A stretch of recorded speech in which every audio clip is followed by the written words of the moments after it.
नमस्कार मैत्रिणींनो, आपण सर्व सावित्रीच्या लेकी. मार्गशीर्ष महिना सुरू आहे, तर सर्वांनीच लक्ष्मीपूजन केलं असणार. तर लक्ष्मी ही आपल्याला काय सांगते की आपला जो परिवार आहे, आपली जी फॅमिली आहे ते एकत्र बांधून ठेवावी. त्याच्यातून आपल्याला प्रोटेक्शन मिळतं, प्रेम मिळतं आणि सिक्युरिटी मिळतं. तर ह्या सगळ्या गोष्टी एका स्त्रीला मिळतात आणि त्यामुळे ती फॅमिली टिकवून ठेवते, फॅमिलीतल्या सगळ्या मेंबरवर प्रेम करते. यातला एक जरी मेंबर चुकीचा वागत असला तरीही ती त्याच्या सगळ्या ज्या चुका आहेत त्या पदरात घेते आणि त्याच्यामुळे तिला थोडं दुःखही होतं.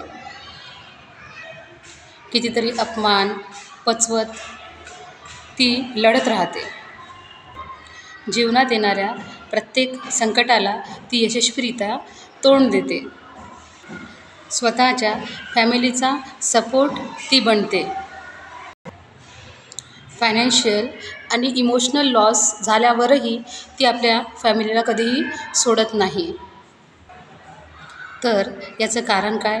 तर लक्ष्मी आपल्याला शिकवण देते की आपण आपल्या आयुष्यामध्ये कसं वागलं पाहिजे. तर ती आपल्याला घर जोडायला शिकवते, मन जोडायला शिकवते. आणि मोस्ट ऑफ द इंडियन स्त्रिया अशाच आहेत. त्यांना कितीही त्रास झाला, दुःख झालं तरीही त्या सहन करणार, पण फॅमिलीसाठी लढणार. कधीही फॅमिलीतल्या एखाद्याही मेंबरला त्या एकटं पडू देणार नाहीत. स्वतःच्या आवडीनिवडीवरही त्या नियंत्रण ठेवतात. पहिले दुसऱ्यांचा विचार करतात आणि नंतर मग स्वतःसाठी वेळ काढतात किंवा स्वतःसाठी जगतात. कारण स्त्री ही अशीच असते. स्त्री ही स्वतः कॅपेबल असूनही ती तिच्या घरचे जे लोक आहेत किंवा जे जेंट्स मंडळी आहेत त्यांना आधी समोर करते आणि नंतर मग स्वतःचं करिअर बघते. समाजातील खूप लोकांना लक्ष्मीचं रूप हे पैशामध्येच ते मोजमाप करत असतात. पण लक्ष्मीचे जे बाकीचेही रूपं आहेत, जसं सुख, शांती, समाधान, आनंद, ह्याच्यात त्यांना काही इंटरेस्टच नसतो. बट ॲक्च्युली आपल्या घरामध्ये हे सगळं आणल्यानंतर लक्ष्मी आपोआपच आपल्या घरात रमते. तर ही फॅक्ट आहे. जरी आपल्याला वाटत असेल की हे मिथ नाही आहे, फॅक्ट आहे. कारण की ज्या घरामध्ये प्रत्येकाचं सुख, शांती, समाधान आणि मनस्वास्थ्याचा विचार केला जातो तर ते घर नक्कीच हॅपी राहतं. पैसा एनर्जी आहे.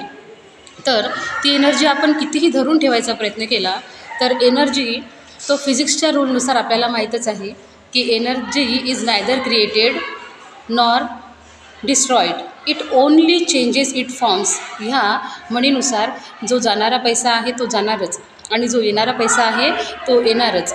कधीकधी लॉसेस होऊन जातात. आपली काही चूक नसतानाही आपल्याला फायनान्शियल लॉस सोसावा लागतो. तर अशा वेळीच आपल्याला इमोशनली स्ट्रॉंग राहता आलं पाहिजे.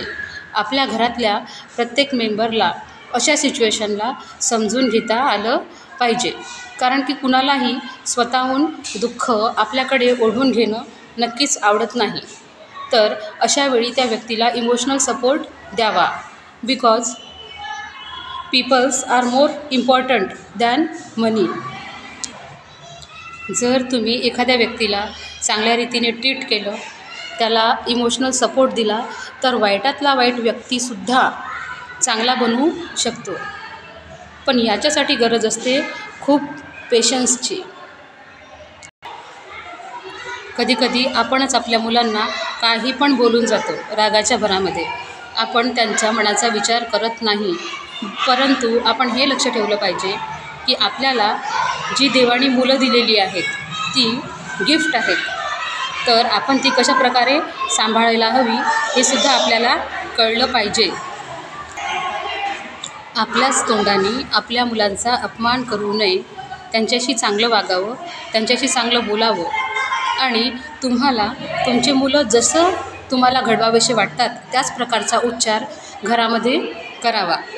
तुम्हाला जसं तुमच्या मुलाला बनवायची इच्छा नाही आहे त्या शब्दांचा उच्चार करू नये.